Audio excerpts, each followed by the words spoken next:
நம்முடைய வாழ்க்கையில நாம சந்திக்கிற ஒவ்வொரு கதாபாத்திரமும் மகாபாரதத்தின் ஏதாவது ஒரு கதாபாத்திரத்தை பிரதிபலிப்பவர்களாக இருப்பார்கள்.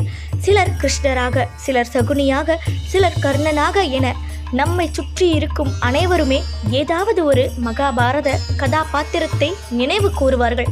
அந்த அளவிற்கு மகாபாரதம் நம்முடைய வாழ்க்கையில முக்கிய இடத்தை வகிக்கிறது.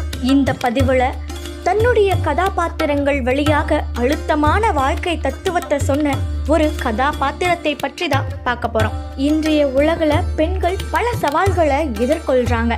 அதாவது பாலின சார்பு, கண்ணாடி கூரை, சமமற்ற வாய்ப்புகள் இவை இருந்த போதிலும் பெண்கள் பெருகிய முறையில தங்களின் உரிமைகளை வலியுறுத்துகின்றனர்.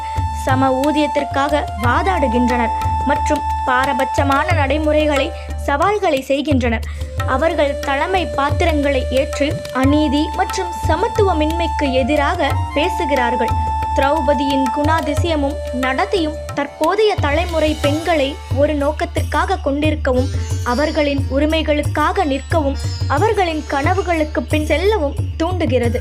திரௌபதியின் குணாதிசயம் வலிமை, நெகிழ்ச்சி மற்றும் நோக்கத்தின் சின்னமாகும். பகடை விளையாட்டில் அவமானத்தை சந்திக்கிறாள். கௌரவர்களை பழி வாங்குவது என்ற ஒற்றை எண்ணம் கொண்டவள்.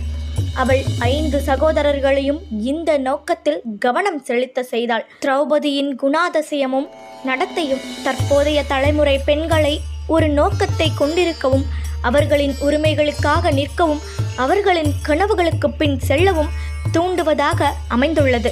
இந்த பதிவில் முன்கூட்டியே சொன்ன மாதிரி நம்முடைய வாழ்க்கையில ஏதாவது ஒரு சூழல்ல நம்மை சுற்றி இருப்பவர்களோ அல்லது நாமோ கூட சில நேரங்களில் கர்ணனாகவும், கிருஷ்ணனாகவும், சகுனியாகவும், திரௌபதியாகவும் இருந்திருக்கலாம். அப்படி உங்களுக்கு தோன்றிய நபர் யாரு அப்படின்னு கமெண்ட் பாக்ஸில் மறக்காம கமெண்ட் பண்ணுங்க.